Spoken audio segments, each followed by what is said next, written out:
사도신경으로 신앙 고백하심으로 수요 예배를 하나님께 드리겠습니다. 전능하사 천지를 만드신 하나님 아버지를 내가 믿사오며 그 외아들 우리 주 예수 그리스도를 믿사오니 이는 성령으로 잉태하사 동정녀 마리아에게 나시고 본디오 빌라도에게 고난을 받으사 십자가에 못 박혀 죽으시고 장사한 지 사흘 만에 죽은 자 가운데에서 다시 살아나시며 하늘에 오르사 전능하신 하나님 우편에 앉아 계시다가 저리로서 산자와 죽은 자를 심판하러 오시리라. 성령을 믿사오며 거룩한 공회와 성도가 서로 교통하는 것과 죄를 사하여 주시는 것과 몸이 다시 사는 것과 영원히 사는 것을 믿사옵나이다. 아멘. 찬송가 190장입니다.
하나님께 기도드리겠습니다.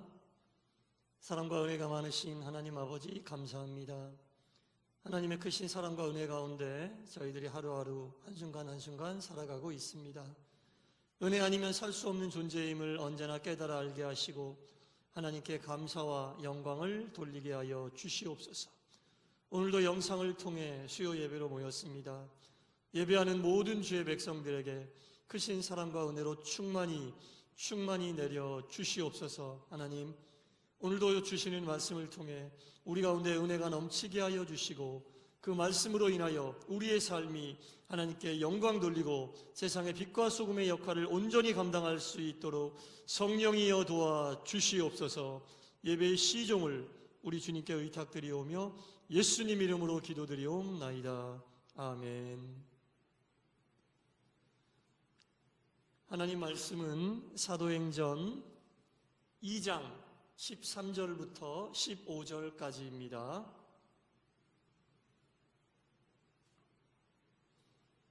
제가 하나님 말씀을 봉독하겠습니다.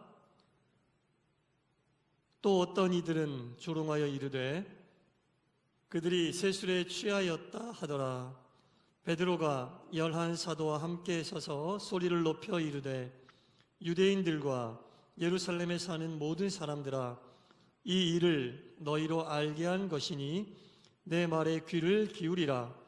때가 제3시니 너희 생각과 같이 이 사람들이 취한 것이 아니라. 아멘. 할렐루야. 주님의 은혜로 예배하는 모든 분들을 축복합니다. 오늘도 주시는 말씀을 통해 하늘의 신령한 음성이 여러분들 가운데 임하게 되기를 간절히 축원합니다. 이 오순절 날에 제자들에게 성령이 임했습니다. 성령이 임했을 때 이 제자들이 서로 각기 다른 언어들을 말하기 시작했다라고 성경은 우리에게 이야기하고 있습니다.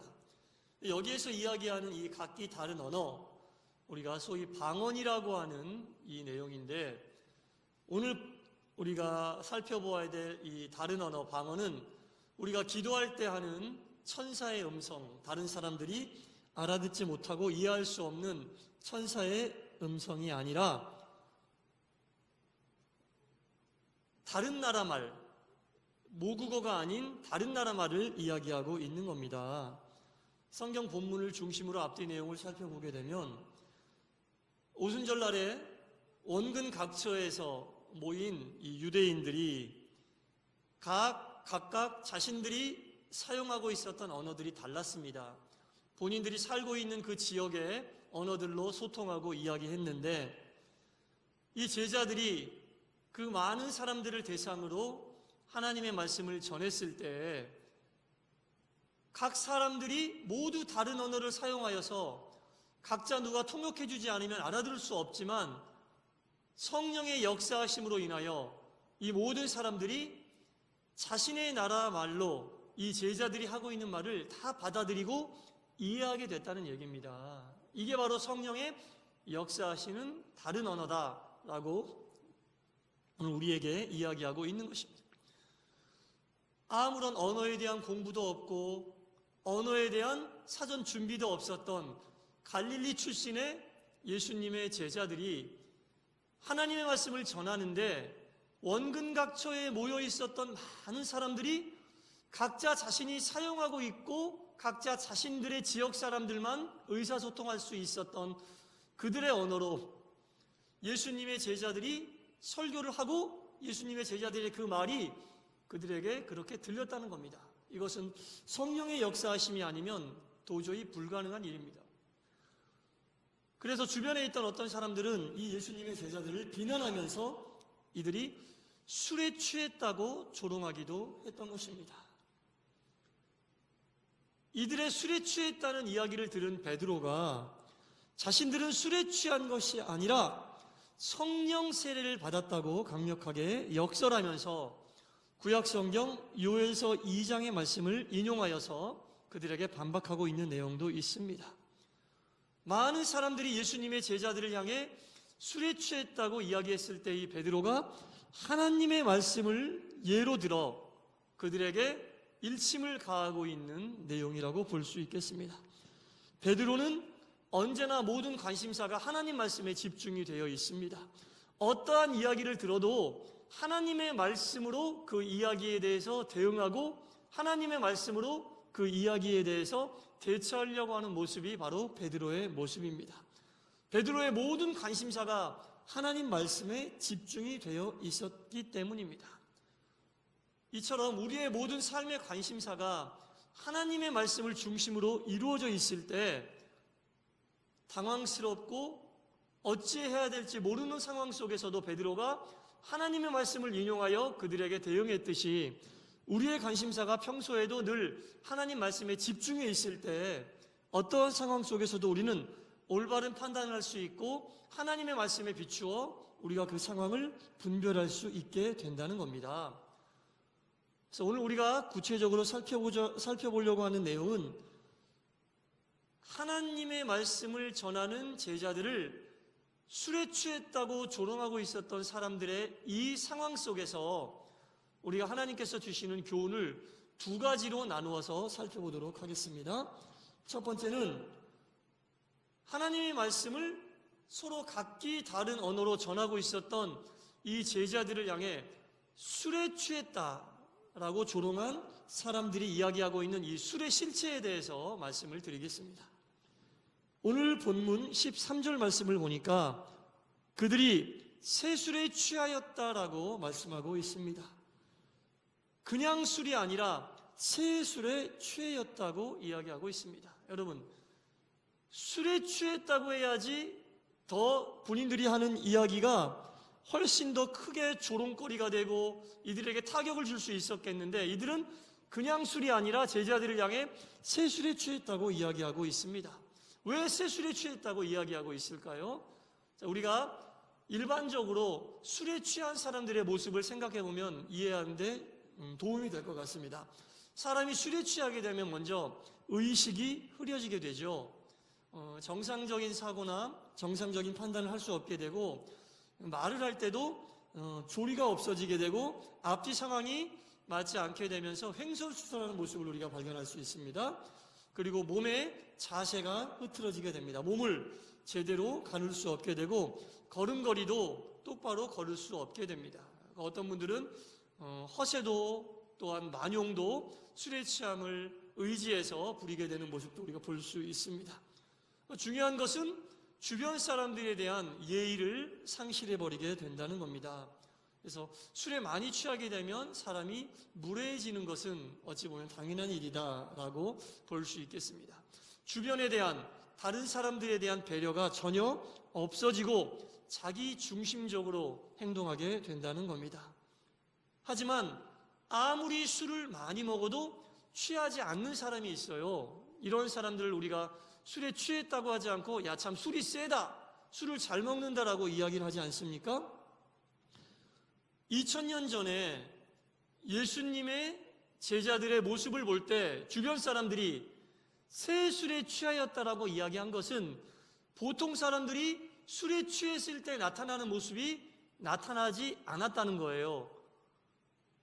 이 제자들의 모습은 흐트러지지도 않았고 제자들의 모습은 횡설수설하지도 않았고 제자들의 모습은 주변 사람들을 배려하지 않는 자기 중심적인 모습도 전혀 나타나지 않았다는 겁니다.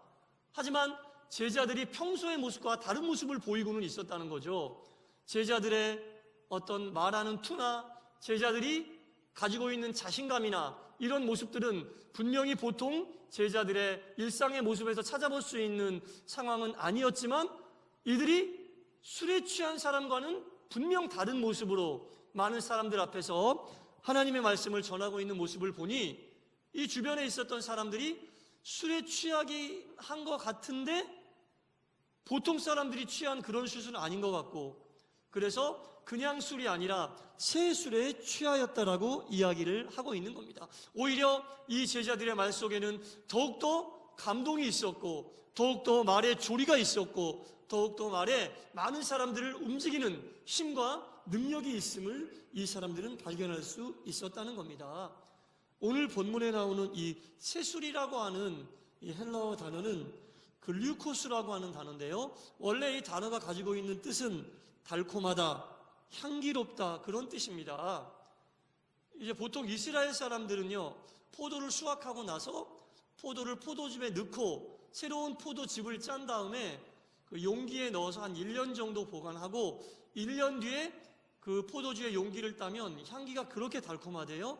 그때 만들어진 그 술을 이스라엘 사람들은 새술이라고 한다고 합니다. 그리고 그 새술이 주는 향기의 달콤함은 어느 것과도 비교할 수 없이 사람들의 마음을 행복하게 하고 기쁘게 한다라는 거죠. 이 주변에 있었던 사람들이 예수님의 제자들의 모습을 보고 그 많은 사람들이 반응하는 모습을 보니까 마치 이스라엘 사람들이 1년 동안 숙성시킨 새 술을 따고 향기를 맡았을 때 느끼는 그런 감정을 느끼는 것처럼 보였기 때문에 예수님의 제자들을 조롱하는 사람들이 예수님의 제자들을 보고 그냥 술이 아닌 새 술에 취했다고 이야기한 겁니다. 그냥 술에 취했던 사람들의 모습과는 전혀 다른, 하지만 자신의 힘이 아닌 무언가에 취해서 예수님의 제자들이 말씀을 전하는 모습을 보고 이 조롱하는 사람들은 감히 그냥 술에 취했다고는 말은 못하고 새 술에 취하였다라고 이야기를 한 것입니다. 제자들의 언행을 보니 많은 사람들을 사로잡고 있는 것이 분명했습니다. 그들의 힘과 능력이 아닌 것이 분명했습니다. 성령에 충만하여 성령에 취하지 않고서는 보여줄 수 없는 그 언행을 보고 주변 사람들이 새 술에 취하였다라고 이야기를 했던 것입니다. 참으로 향기롭고 참으로 은혜롭고 참으로 능력이 있는 성령의 새 술에 취해 있었다는 것입니다. 보통 사람들이 술에 취하면 부정적인 언행을 통해 주변 사람들을 어렵게 하지만 이 제자들은 성령의 새 술에 취해 있었기 때문에 주변 사람들에게 긍정적인 변화를 이끌었다는 것입니다. 우리가 오늘 본문에 나오는 이 모습을 보고 교훈받을 것이 있습니다. 성령 충만하게 되면 우리의 그 성령 충만하게 된 모습을 우리와 함께 신앙생활하고 있는 그리스도인들이 우리의 성령 충만한 모습을 인정해주고 우리의 성령 충만한 모습을 은혜롭게 여겨주기보다는 정말로 성령 충만한 모습은 우리와 함께 신앙생활하지 않고 있는 사람들, 주님을 모르는 사람들의 눈에 보일 때 온전히 비추어지게 된다는 겁니다. 그래서 우리가 온전히 성령 충만한 삶의 모습을 인정받고 온전히 성령 충만한 모습이 우리 가운데 언행으로 나타난다는 것은 주님을 모르는 사람들의 눈에 보았을 때도 보여지게 된다는 겁니다. 그래서 우리가 항상 우리와 신앙생활을 같이 하지 않고 있는 그 사람들의 눈에 보였을 때 우리의 모습이 마치 성령 충만한 모습이 아니고서는 성령의 세술에 취하지 않고서는 보여줄 수 없는 언행이 우리의 삶 속에 나타나게 될 때 우리는 진정으로 성령의 충만함과 성령의 인도하심을 받는 삶을 살게 된다는 겁니다. 오늘 본문에 나오는 제자들의 모습이 바로 그러한 모습으로 예수님을 모르는 사람들의 눈에 비추어지게 되었다는 것입니다. 두 번째로 오늘 본문이 우리 가운데 주는 교훈은 많은 사람들이 예수님의 제자들을 향해 세술에 취하였다고 이야기했을 때 이 베드로가 본인들의 성령 충만함, 성령의 세술에 취하였음을 나타나는 그 시기, 그 시간이 언제였느냐가 우리 가운데 오늘 주는 교훈이라는 겁니다. 오늘 본문 15절에 보니까 때가 제3신이라고 이야기하고 있습니다. 이 3신은 오늘날의 시간으로 따지면 오전 9시를 이야기하고 있습니다. 이 경건한 유대인들은 하루에 3번 오전 9시, 낮 12시, 오후 3시 이렇게 3차례의 기도를 드렸습니다. 그런데 이 때가 오전 9시라고 하니 보통 9시라고 하면 누가 9시에 아침부터 술을 먹고 하루를 시작하겠습니까, 여러분? 아침 9시에는 보통 사람이라면, 경건한 사람이라면 더욱이 말할 것도 없고 그 시간에 술을 먹을 리가 없다는 겁니다. 이 9시에 예수님의 제자들의 모습을 보고 술에 취하였다고 이야기한 사람들을 향해 베드로가 말하고 있는 거죠. 누가 아침 9시부터 술을 먹고 길거리에 나와서 이렇게 이야기를 하겠느냐라는 말입니다. 아침 9시면은 하루의 일과를 시작하는 시간인데 그때 누가 술에 취해서 길거리에 나와서 이렇게 많은 사람들을 대상으로 이야기할 수 있겠는가라는 겁니다. 돌려 말하면 성령에 충만한 새술이 아니고서는 이 시간에 술에 취한 모습을 보일 수 없다라는 베드로의 이야기한 겁니다. 당신들이 이야기하는 세상의 술을 아침 9시부터 먹고 나와서 이렇게 이야기할 사람은 없다. 우리를 술에 취한 사람으로 본다면 그 술은 세상의 술이 아니라 성령 충만한 성령의 쇠술이다 라는 베드로의 이야기한 겁니다. 여러분, 이제 아침 9시 그러면 보통 우리가 하루의 일과를 시작하는 시간이잖아요. 이 아침 9시, 이 삼시라는 말이 굉장히 오늘을 살고 있는 우리들에게 여러 가지를 생각하게 하는 그런 시간입니다. 여러분, 예배당에 나와서 아침에 예배를 드릴 때 우리는 경건해지지 않을 수 없습니다. 장소가 예배당이고 또한 모여있는 사람들이 그리스도인들이기 때문에 아침 9시에도 우리가 성령의 충만한 모습으로 하나님께 예배를 드리기에 온전한 조건이 다 갖추어져 있습니다. 그러나 여러분, 주일이 아닌 평일의 아침 9시를 한번 생각해 보세요.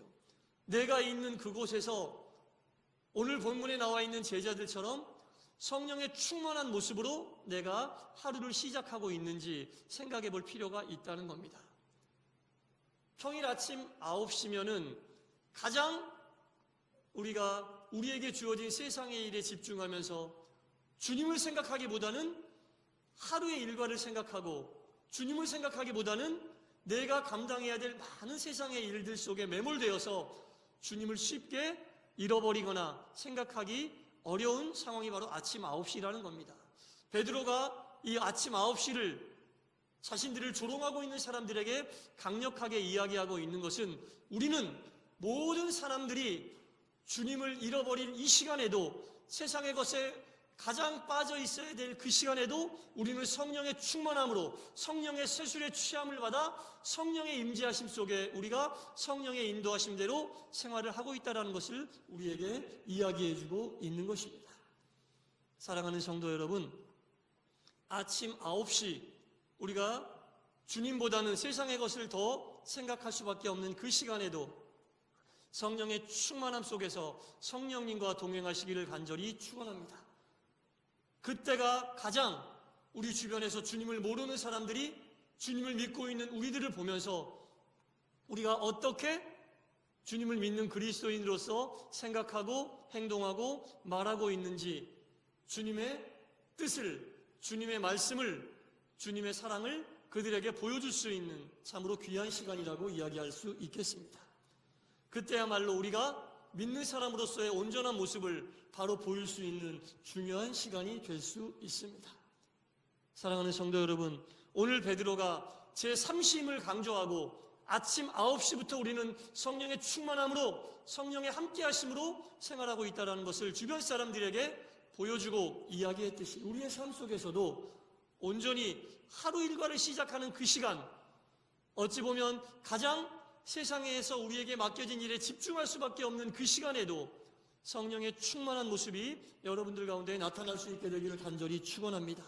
그때 성령께 사로잡힘을 받으시기 바랍니다. 그때 여러분은 온전히 성령께 취해지시기 바랍니다. 온전히 성령 가운데 스며드시기 바랍니다. 성령의 지배 속에 거하시기 바랍니다. 그때 성령님께서 여러분들의 삶을 아름답게 인도해 주실 것입니다. 성령님께서 여러분들의 삶 속에 귀한 말씀이 생각나게 해 주실 것입니다. 그때 생각나게 해주시는 그 말씀을 여러분 붙잡고 쫓아가시기 바랍니다. 아침 9시라는 시간은 예배당에서 예배를 드릴 때만 우리 가운데 성령이 임재하시는 시간이 아닙니다.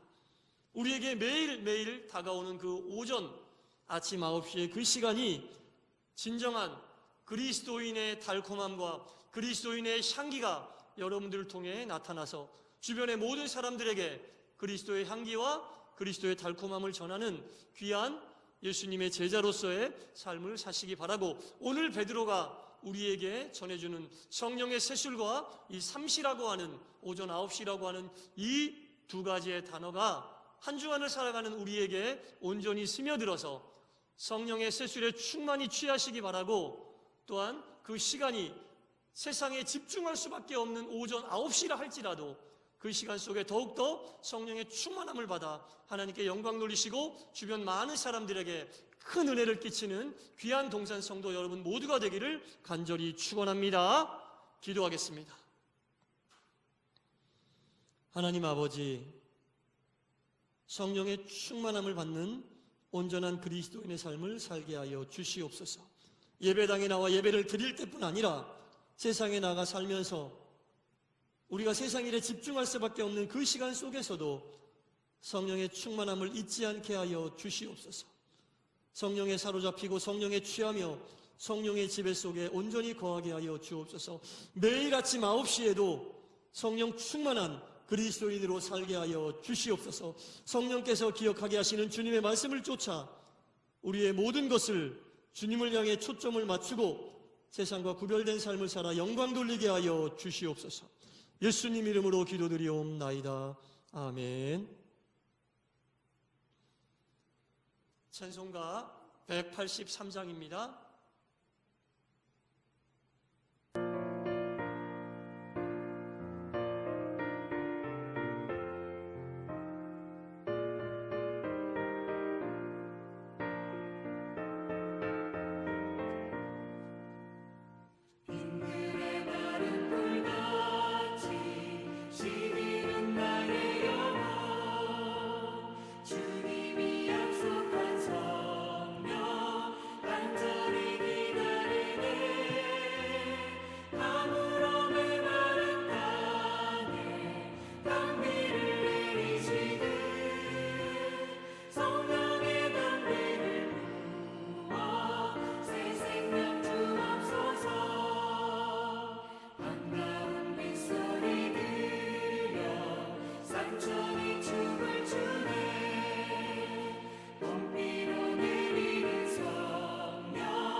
교회 소식을 말씀드리겠습니다.